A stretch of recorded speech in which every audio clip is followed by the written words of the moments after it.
우크라이나가 이번엔 드론을 이용해 러시아군의 상륙정 타격에 성공했다는 소식입니다. 주목할 점은 미국이 우크라이나군에 지속적으로 러시아군의 위치 정보를 제공하고 있다는 건데요. 미국 측은 공식적인 채널을 통해 이런 내용을 부인하고 있지만 미국이 좌표를 찍어주는 방식으로 우크라이나 군사작전을 은밀하게 돕고 있다는 보도는 연일 이어지고 있습니다. 우크라이나 국방부는 7일 트위터에 흑해 즈미니 섬 근해에서 우크라이나군의 터키제 바이락타르 TB2 드론이 러시아군의 세르나급 상륙정을 타격하는 2분 길이의 영상을 공개했습니다. 세르나급이란 길이 25.6m에 폭은 5.8m인 소형 상륙정을 말하는데요. 우크라이나 국방부는 트위터에 매해 5월 9일 열리는 러시아군의 흑해함대 군사행진이 올해는 즈미니섬 바다 밑바닥에서 열릴 것이라고 기재하며 러시아군을 조롱했습니다. 지난달에도 우크라이나군은 러시아군의 기함 모스크바함을 타격해 격침시켰는데요.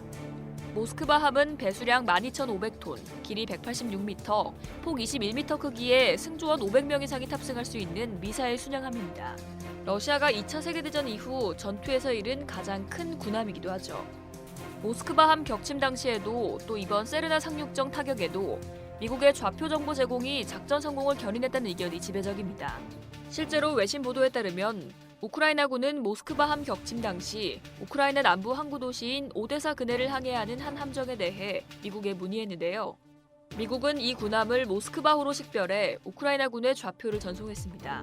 그리고 이 좌표를 기반으로 우크라이나군은 모스크바호를 향해 대함미사일 2발을 발사한 겁니다. 미국 워싱턴 포스트도 미국의 정보가 없었다면 우크라이나는 공급이 부족한 넵튠 미사일을 2발이나 사용하는 것을 주저했을 것이라고 분석했습니다.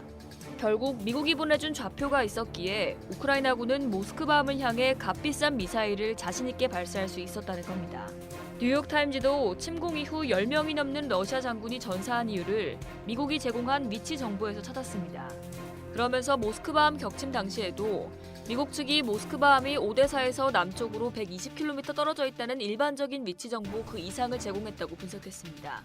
즉 대략적 위치 정보가 아닌 타격을 위한 정밀한 좌표를 넘겨줬을 가능성이 높다는 겁니다. 그러나 미국은 이러한 의혹에 대해 여전히 모르쇠로 일관하고 있습니다. 미국은 우크라이나에 자국 방어를 돕는 정보만을 제공하고 있다고 주장하고 있는데요. 군사 정보가 지닌 특수성과 민감성 때문입니다. 존 커비 국방부 대변인도 성명을 통해 미국이 모스크바함에 대한 구체적인 표적 정보를 제공하지 않았다면서 우크라이나가 모스크바함을 표적 삼으려 했던 의도를 알지 못했다고 거듭 부인했습니다. 그러면서 우크라이나군이 러시아 함정을 직접 추적하고 표적으로 삼을 정보 능력을 보유하고 있다고도 말했습니다. 미국이 우크라이나를 노골적으로 돕는다면 푸틴의 러시아가 자극받을 가능성이 높죠. 미국도 러시아가 미 본토나 동맹국에 보복 공격을 할 명분을 만들 수 있다는 점을 우려해 이렇게 조심스럽게 대응하고 있다는 분석이 지배적입니다. 러시아를 향한 공격이 아닌 우크라이나의 방어를 돕는 정보만 제공하고 있다고 말하는 미국의 주장이 언제까지 이어질지도 지켜볼 가치가 있을 것 같습니다. 이상 월드디펜스였습니다.